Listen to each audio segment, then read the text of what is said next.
Dallas County Health and Human Services says 14 people have gone to the hospital because of vaping.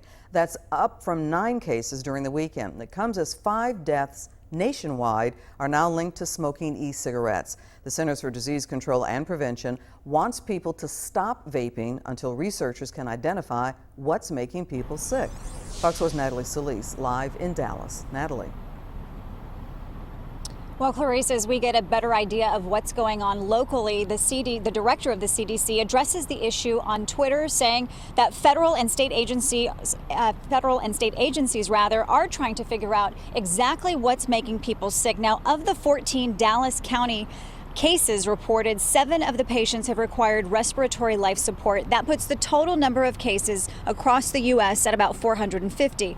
The director of the Centers for Disease Control tweeting today that the cases span 33 states and the Virgin Islands. The CDC says so far investigators have not identified one specific ingredient causing severe lung disease, though they are starting to see some commonalities like THC, the active ingredient in marijuana, and doctors say various substances in the aerosol of e-cigarette devices can be toxic to the lungs. That's what's very alarming with what's going on. These are previously healthy, in many cases, teenagers. I am definitely screening a lot more of my patients for a history of electronic cigarette use than I used to.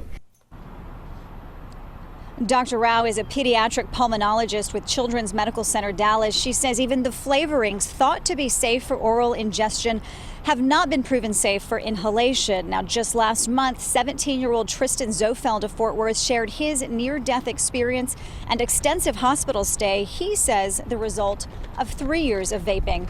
Now, Dr. Wong here at the health department says young adults and pregnant women should absolutely stay away from e-cigarettes. And Dr. Rao adds we still don't know the long-term chronic effects of vaping, and it's unclear what happens to these young people who've already done severe lung damage. Back to you.